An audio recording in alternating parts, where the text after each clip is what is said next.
소규리 문답 20번입니다. 20번 은혜 언약. 우리 20번 문제를 제가 읽고 여러분들이 답을 읽어주시면 되겠습니다. 하나님은 인류가 죄와 비참 가운데 멸망당하게 버려두셨습니까? 자신의 기쁘신 뜻을 따라 영원 전부터 어떤 사람들을 선택하여 영생을 하시고 은혜 언약을 맺어 구속자를 통해 선택한 자들을 죄와 비참에서 해방시켜 구원에 이르게 하십니다. 아멘. 지난 시간까지 우리가 그 인간론, 문답 13번부터 19번까지 이 사람이 범죄하여 처한 이 타락한 상태를 우리가 살폈습니다. 아담과 하와의 범죄한 결과로 이 아담의 후손들은 죄책을 가지고 또 원래 의의 결핍과 본성 전체가 부패했다고 했습니다. 아담의 범죄로 인해서 우리가 원죄도 언급을 했었는데요, 이 원죄는 인류의 첫 번째 죄악이 아니라고 했죠. 이 원죄는 그 인류의 첫 번째 죄악으로 임한 죄책과 부패함이라고 했습니다. 그리고 그 원죄로부터 뭐가 나온다고 했죠? 모든 자범죄가 나온다고 했습니다. 그러니까 아담과 하와가 범죄한 그 결과로 그들에게 임한 죄책과 그 의의 결핍과 부패함이 그대로 그의 후손들에게 다 전가된 것이 원죄라고 말씀을 드렸고요. 그 죄로 타락한 인간의 비참함을 뭐라고 말씀드렸죠? 하나님과의 교제가 끊어졌다고 했죠. 하나님과의 교제가 이 죄로 인해 끊어졌고 그 죄의 결과로 인류는 하나님의 진노 아래에 지옥 형벌을 받게 되었다고 했고요. 또 죄로 인해서 뭐가 임합니까? 현세의 모든 비참함과 죽음, 이것들이 인간에게 임한 것입니다. 그리고 죄로 인한 이 비참한 상태는 지금도 여전히 이 세상에 지속되고 있다고 했습니다. 그런데 예수님의 온전한 대속을 통해서 타락한 그 상태의 비참함이 어떻게 됐다 그랬죠? 리버스 됐다 그랬습니다. 뒤바뀌었다고 했습니다. 죄로 인해서 하나님과 끊어진 관계가 이제 예수님께서 어떻게 됐어요? 영원히 회복됐습니다. 그리고 진노 아래 저주 아래 있던 우리가 어떻게 됐습니까? 이제 하나님의 은혜 아래 생명을 누리게 되었고, 또한 이 땅에서 예수를 믿어도 비참함을 만나지만 그 비참함이 정말 우리를 비참하게 하는 것이 아니라 그 비참한 가운데 임하는 주의 은혜를 우리가 누리며 살 수 있게 되었고, 결국 주님이 그의 은혜로 우리를 어떻게 해요? 영원한 영광에 이르게 한다고 말씀을 드렸습니다. 기억나시죠? 네, 그 내용이었습니다. 이제 오늘 문답 20번은 무슨 내용이냐?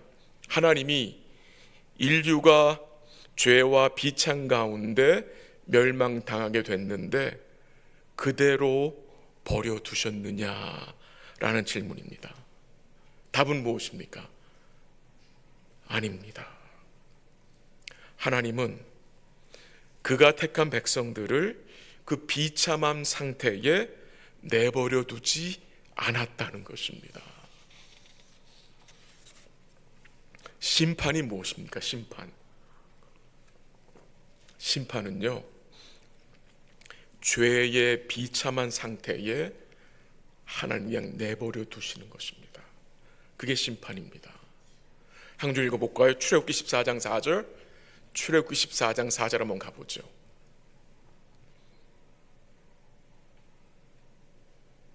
한번 같이 읽습니다. 시작.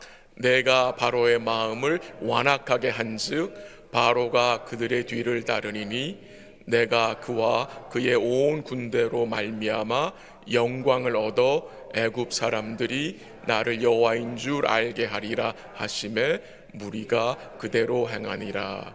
아멘. 거기 4절 앞부분에 보면요, 내가, 하나님이 바로의 마음을 어떻게 했다고요?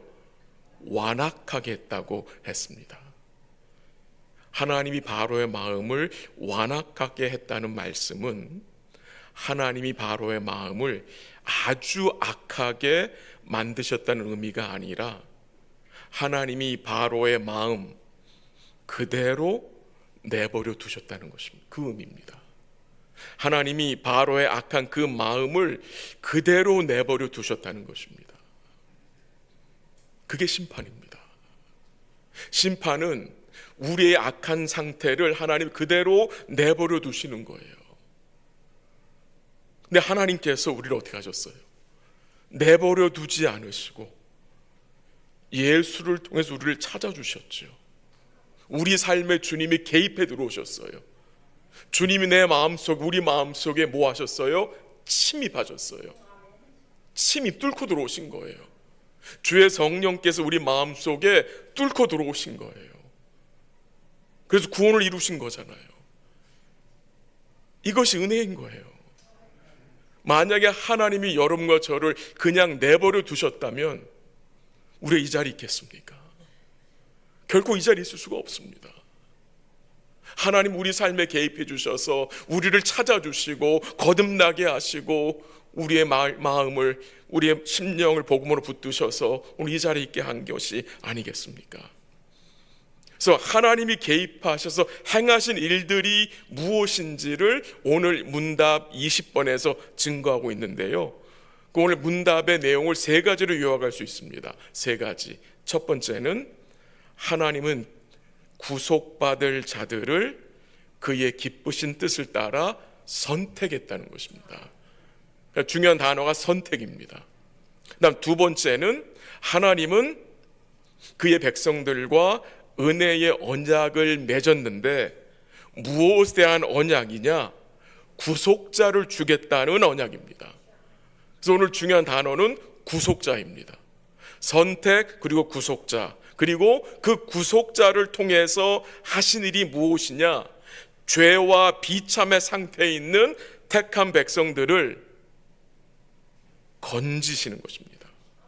죄와 비참의 상태에서 건져 어디에 이르게 하시는 거예요? 영생에. 그래서 오늘 내용을 요약을 한다면 선택, 구속자, 그 다음에 영생, 이렇게 요약을 할 수 있겠습니다. 첫 번째, 하나님의 선택에 대해서 잠시 생각을 해보죠. 우리 성도님들은 하나님의 선택에 대해서 무엇을 믿습니까? 한번 에베소 1장 4절 한번 가볼까요? 1장 4절 다 같이 시작. 곧 창세전에 그리스도 안에서 우리를 택하사 우리로 사랑 안에서 그 앞에 거룩하고 흠이 없게 하시려고. 5절 그 기쁘신 뜻대로 우리를 예정하사 예수 그리스도로 말미암아 자기의 아들들이 되게 하셨으니. 아멘. 거기 잠깐만 놔둬주세요. 하나님께서 우리를 택하셨는데 하나님을 택하신 그 기준이 무엇입니까? 거기 나오죠. 5절에 그 기쁘신 뜻대로. 그 기쁘신 뜻대로 하나님을 택하셨는데 우리의 어떤 행위를 보고 택한 게 아니라 하나님의 기쁘신 뜻대로 우리를 택하셨다는 것입니다. 그 말은 무슨 말입니까? 하나님을 택하셨는데 우리의 어떤 조건을 보고 선택한 것이 아니라는 거예요. 하나님의 선택은 어떤 선택이에요? 무조건적인 선택이에요. 하나님이 여러분과 제가 예수를 믿을 것을 아시고 택하신 것이 아니라는 거예요. 그래서 하나님의 택하심은 우리의 행위에 있지 않는 거예요. 우리의 어떤 조건에 의해서 하나님을 택하신 것이 아니라 자신의 기쁘신 뜻대로 우리를 택하셨다는 거예요. 그 내용이 디모데후서 1장 9절에 나오는데요. 한번 가볼까요? 디모데후서 1장 9절 다 같이 시작. 하나님이 우리를 구원하사 거룩하신 소명으로 부르심은 우리의 행위대로 하심이 아니요 오직 자기의 뜻과 영원 전부터 그리스도 예수 안에서 우리에게 주신 은혜대로 하심이라. 거기 나오죠. 우리를 구원하신 거, 우리를 부르신 것이 우리의 행위대로 하심이 아니라고 했어요. 그리고 뭘 강조합니까? 오직 자기의 뜻과 영원 전부터 그리스도 예수 안에서 우리에게 주신 무엇대로? 은혜대로. 여러분, 이게 믿어지십니까? 구원의 부르심은 우리의 행위대로 하심이 아니요 오직 자기의 기쁘신 뜻과 주신 은혜에 따라 우리를 선택하여 구원하신 것입니다. 하나님의 선택의 시기가 언제였습니까? 디모데후서 1장 9절에서 나오죠. 영원 전에. 거기 나오죠. 영원 전에. 영원 전부터. 이게 놀랍지 않습니까? 하나님의 선택은 아담이 범죄한 이후에 긴급 조치로 백업 플랜으로 아무 계획이 없었는데 하나님 너무 놀라셔서 백업 플랜으로 그의 백성들을 택하신 것이 아니라는 것입니다. 하나님 이미 만물을 창조하시기 전부터 영원 전부터 에베소 1장 4절 5절에서는 창세 전이라고 증거하고 있는 거예요.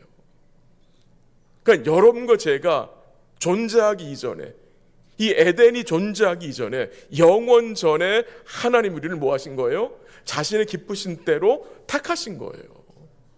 그럼 그 택하심의 동기는 무엇입니까? 사랑입니다. 에베소 1장 4절에 보면은 사랑 안에서 택했다고 했습니다. 우리라는 존재가 있기도 전에 하나님 우리를 먼저 아시고 우리를 뭐 하셨어요? 사랑하셨어요. 거기서 시작이 되는 거예요. 그 이 선택의 목적은 무엇이냐? 다시 한번 가볼까요? 에베소 1장 4절 5절 한번 다시 가볼까요? 한번 4절 같이요. 시작. 곧 창세전에 그리스도 안에서 우리를 택하사 우리로 사랑 안에서 그 앞에 거룩하고 흠이 없게 하시려고. 거기 나오죠. 5절 제가 읽을게요. 그 기쁘신 뜻대로 우리를 예정하사 예수 그리스도로 말미암아 자기의 뭐가 되게 하셨으니 아들들이 되게 하시려고. 우리로 아들 삼으시려고. 우리를 하나님 앞에 거룩하고 흠이 없는 아들로 삼으시기 위해서 우리를 택하신 것입니다. 그래서 하나님의 선택은 구원의 주도권이 인간에게 있지 아니하고 누구에게 있다? 하나님께 있음을 증거하는 거예요. 또 이 구원은 하나님이 미리 택하신 자들 하나님 뭐 하시는 거예요? 단 한 명도 잃지 않고 다 부르시는 것입니다. 한번 로마서 8장 30절 읽어볼까요? 다 같이 시작. 또 미리 정하신 그들을 또한 부르시고 부르신 그들을 또한 의롭다 하시고 의롭다 하신 그들을 또한 영화롭게 하셨느니라. 아멘. 하나님이 누구를 부르셨어요? 누구를? 미리 정하신 그들을. 미리 정하신 그들이 누굽니까? 영원 전에 창세 전에 사랑하셔서 택한 그들을 하나님 뭐 하시는 거예요? 부르시고 부르신 자들을 의롭다 하시고 의롭다 하신 자들 또 어떻게 한다고요? 영화롭게 하셨음이 증거되는 것입니다. 그러니까 이 구원의 주도권이 누구에 있는 거예요? 우리 하나님입니다.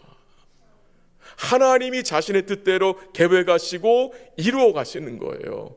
그래서 우리가 뭐 하는 겁니까? 찬양하는 거 아닙니까? 요한복음 6장 37절이나 한번 들어보세요. 읽어드릴게요. 여기 있지 않아요? 한번 들어보세요. 아버지께서, 예수님 이렇게 말씀하셨어요. 아버지께서 내게 주시는 자는, 그러니까 하나님이 택한 백성들이에요. 다 내게로 올 것이요 내게 오는 자는 내가 결코 내쫓지 아니하리라. 하나님이 택하신 자는 단 한 사람도 잃지 않습니다. 다 죽게 돌아올 수 있는 거예요. 근데 이 선택에 대한 말씀을 사람들은 좋아하지 않습니다. 좋아하지 않아요. 왜 누군 택하고 누군 택하지 않냐? 이게 공정한 것이냐? 이게 하나님의 공이냐? 왜 누구만 택하냐?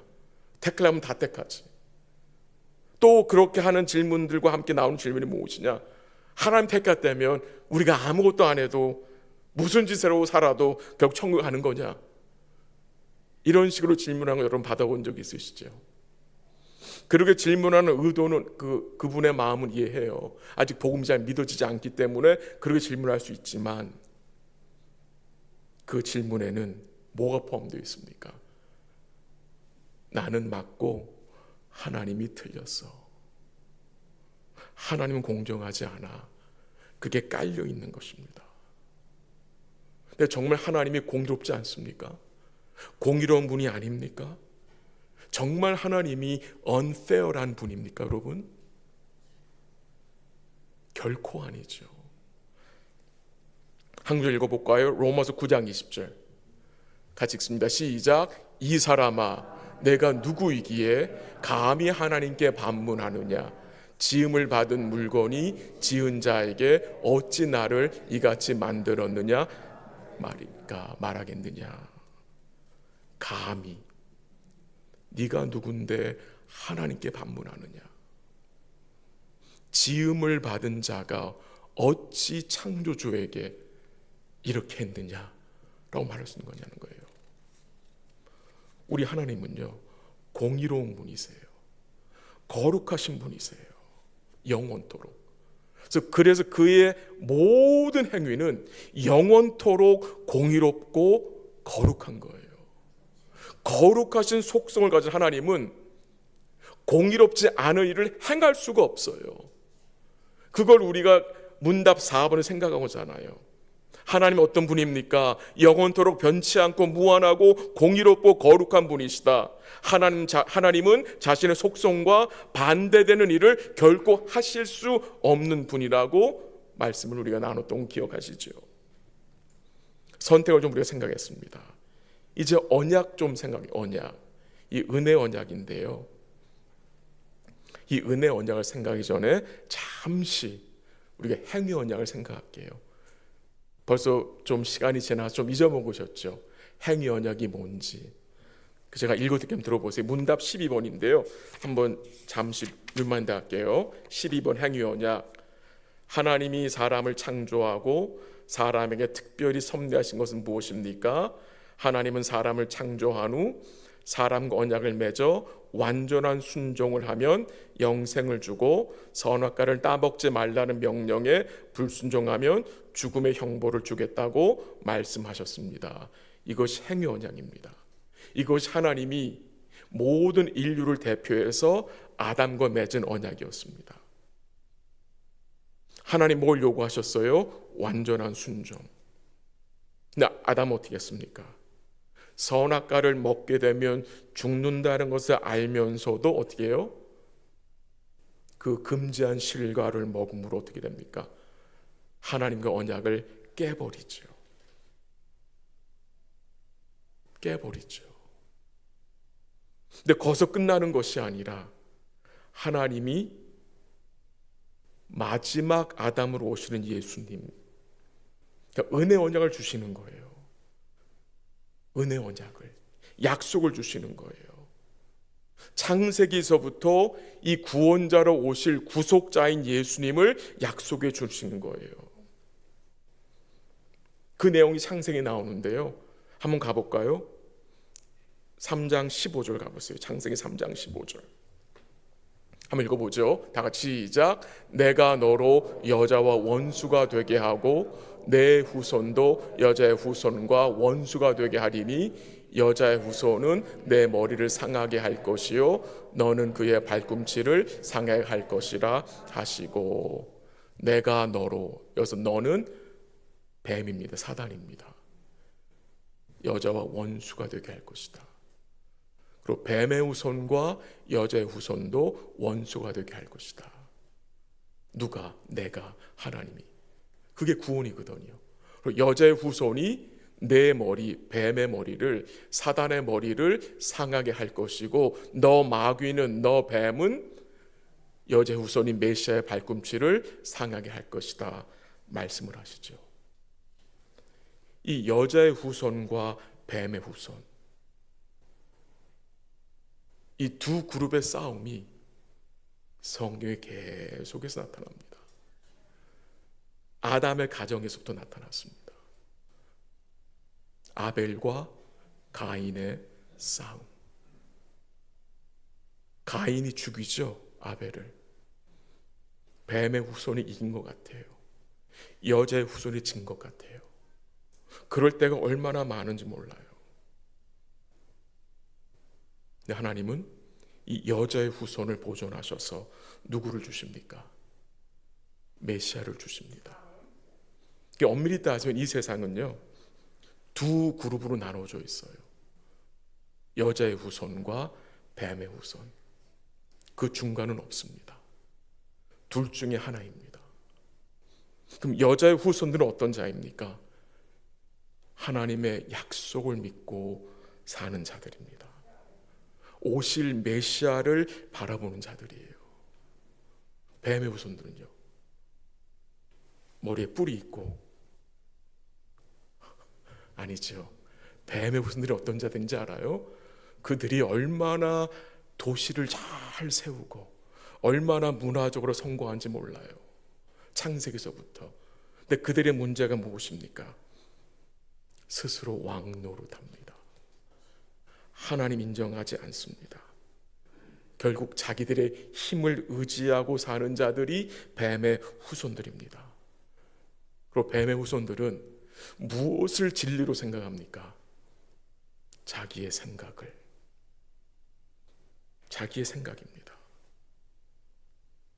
여자의 후손들은요, 내 힘이 아닙니다. 예수의 힘입니다. 내 생각이 아닙니다. 누구의 생각입니까? 하나님의 생각. 진리를 따르며 진리 밑에 우리의 삶을 두는 자가 이 여자의 후손들이에요. 하나님 은혜로 여러분과 제가 이 여자의 후손이 된 거, 누구를 통해서? 구속자를 통해서. 이 구속자가 누구입니까? 누구를 구원하시기 위해서 하나님이 구속자를 약속하신 것입니까? 하나님 영원전에 택한 그의 백성들을 구원하시기 위해서. 이 구속자가 누구입니까? 바로 예수 그리스도입니다. 왜 여러분과 저에게 구속자가 필요한 것입니까? 타락한 죄인은 스스로 구원에 이를 수 없기 때문에, 영적으로 죽었기 때문에 이 죄와 비참의 상태에서 스스로 빠져나올 수 없기 때문에 거기서 건져줄 구속자가 필요하다는 것입니다. 여러분과 저는 전적으로 부패했기 때문에, 죄로 오염됐기 때문에 이 구속의 은혜를 깨달을 수가 없어요. 우리 스스로는 믿을 수도 없는 자들이에요. 그래서 하나님이 어떻게 하신 것입니까? 성령을 보내셔서, 진리의 영을 보내셔서 우리 심령을 거듭나게 하시고 이 진리가 우리에게 믿어지게 하는 거 아닙니까? 예수님의 그 온전한 대속이 우리로 믿게 해주신 거 아니겠습니까? 이 땅의 구속자는 오직 예수님 한 분입니다. 그가 우리를 죄와 비참한 상태에서 건져내셨어요. 어떻게? 갈라디아서 3장 13절 가볼까요? 갈라디아서 3장 13절 다 같이 시작. 그리스도께서 우리를 위하여 저주를 받은 바 되사 율법의 저주에서 우리를 속량하셨으니 기록된 바 나무에 달린 자마다 저주 아래 있는 자라 하였습니다. 아멘. 그리스도께서 우리를 위하여 뭐 받았어요? 저주를 받으셨기 때문에 여러분과 저를 율법의 저주에서 뭐 한 거예요? 속량하신 거예요. 이 예수님의 피로, 그의 죽음을 통해서 율법의 저주 아래서, 그 율법의 저주의 감옥 안에서 우리는 스스로 빠져나올 수 있는 자들이 아니었어요. 제 한글 읽을게 들어보세요. 갈라디아서 3장 10절 하반절인데요, 이렇게 나와요. 기록된 바 누구든지 율법책에 기록된 대로 모든 일을 항상 행하지 아니하는 자는 저주 아래에 있는 자라 했습니다. 우리가 저주 아래 있었어요.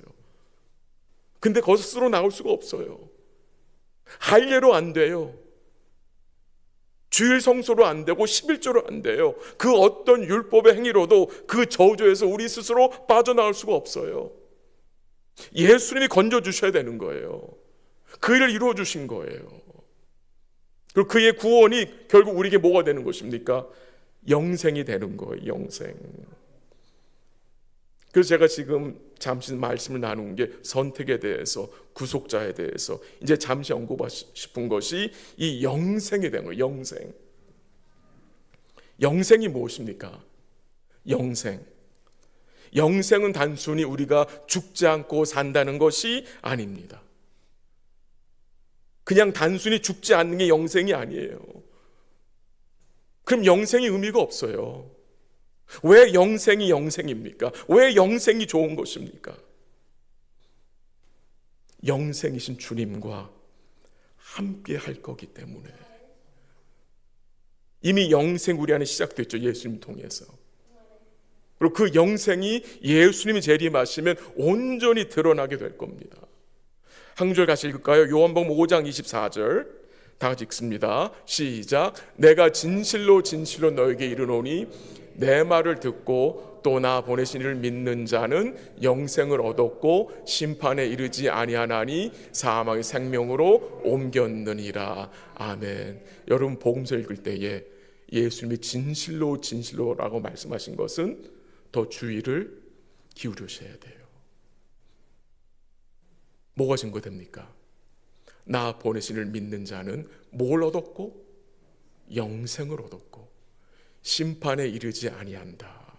그리고 사망의 생명으로 옮겼다고 증거하고 있습니다. 이미 얻은 영생이에요. 또 영생의 현실이 예수님 재림하시 온전히 일어날 거예요. 예수님이 영생이세요. 제가 한번 읽어드리게 들어보세요. 요한일서 5장 20절인데요. 이렇습니다. 또한 우리가 참된 자 곧 그의 아들 예수 그리스도 안에 있는 것이니 그는 참 하나님이시요 영생이시라. 예수가 영생이라고 성경이 증거하고 있어요. 그가 영생이기에 그를 믿는 자는, 그와 믿음으로 연합된 자는 무엇을 소유한 자입니까? 영생입니다. 왜? 그가 영생이기 때문에. 영생은 하나님과 그의 아들을 아는 거예요. 그래서 예수님이 요한복음 17장 3절에서 이렇게 영생을 정의했어요. 들어보세요. 영생은 곧 유일하신 참 하나님과 그가 보내신 자 예수 그리스도를 아는 것이니라. 나왔네요. 한번 같이 읽지요. 시작. 영생은 곧 유일하신 참 하나님과 그가 보내신 자 예수 그리스도를 아는 거예요. 아는 거. 아는 거예요. 영생은 하나님과 그의 아들을 말씀을 통해 알고 믿고 함께하는 것이 영생이에요. 말씀의 결론을 내립니다. 하나님의 선택을 받아 구속자 예수를 통해 구원받아 영생을 소유한 성도는 어떻게 살아야 합니까? 어떤 믿음의 자세로 살아야 합니까? 사도 베드로의 도움을 받아볼까요? 베드로후서 1장 10절입니다. 같이 한번 읽습니다. 시작. 그러므로 형제들아 더욱 힘써 너희 부르심과 택하심을 굳게 하라. 너희가 이것을 행한즉 언제든지 실족하지 아니하리라. 아멘. 그 10절 앞부분에 뭘 요구하고 있어요? 형제들아 더욱 힘써 너희 부르심과 택하심을 굳게 하라. 부지런함을 요구하고 있죠. 부지런히 더욱 힘써 주의 부르심과 택하심을 굳게 하라. 이 무슨 말입니까? 부지런히 주의 부르심과 택하심에 대한 말씀을 붙들라. 부지런히 구원의 확신 안에 머물 수 있도록 말씀을 살피라. 부지런히 우리에게 임한 그 은혜의 상태를 말씀을 통해 확인하고 확신하라는 것입니다. 더욱 힘써 부지런함을 요구하고 있는 거죠. 왜 그게 중요합니까? 왜 너희 부르심과 택하심을 굳게 하라고 증거하고 있습니까? 그 이유가 하반절에 나와요. 너희가 이것을 행한즉 언제든지 뭐하지 아니하리라? 실족하지 아니하리라. 우리가 얼마나 실족을 잘합니까? 카톡 한 문장에 우리 실족할 때 있지 않습니까? 카톡 한 문장에, 제 얘기예요. 카톡 그 몇 자에 실족이 되는 거예요. 이 실족하는 거 시험에 드는 거거든요. 또 실족이 뭐냐? 죄에 미끄러지는 것입니다. 실족하는 거에서 우리가 벗어나는 길이 무엇입니까? 더욱 힘써 너희 부르심과 택하심을 굳게 하라. 오늘 여러분과 저의 삶에, 우리 믿음의 여정에 어느 부분에 지속적인 부지런함이 필요합니까? 여러분 자신에게 질문하시기 바랍니다. 우리 사랑하는 성도들이 하나님을 예배하는 일에 지속적인 부지런함이 있기를 기도합니다. 왜 그런지 아십니까? 우리의 게으름이 죄의 원인이 될 때가 참 많기 때문입니다. 죄의 시작이 어디서부터? 나의 영적 게으름으로부터. 정말입니다. 나의 이 게으름이 죄의 근원이 될 때가 많아요. 죄의 원인이 될 때가 많아요.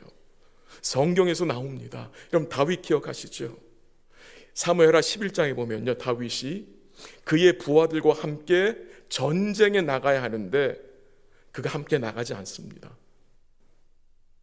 지금 장수들이, 그의 군사들이 전쟁에 나가 있는데 이 전쟁의 캡틴인 다윗이 나가지 않고 있어요. 게으름 부린 겁니다. 그래서 그의 침대에서 일어나서 왕궁 옥상에서 거닐다가 뭘 보게 됩니까? 한 여인이 목욕하는 것을 보고 음욕을 품어요.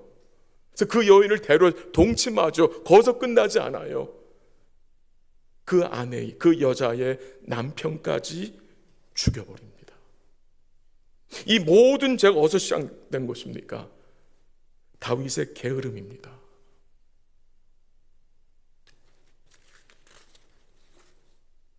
오늘 여러분과 저의 삶에 어느 부분에 이 지속적인 부지런함이 필요한지 여러분 마음속에 깊이 생각해 보시길 바랍니다. 어쩌면 우리가 반복적으로 짓는 죄가 거기로부터 시작될 수 있기 때문입니다. 말씀을 정리합니다. 우리 하나님은 인간의 비참한 상태를 보시고 그냥 내버려 두지 않으셨습니다. 하나님은 자신의 계획과 맺으신 언약을 따라 구속자이신 예수님을 보내시고 약속하신 언약을 이루어 주셨습니다.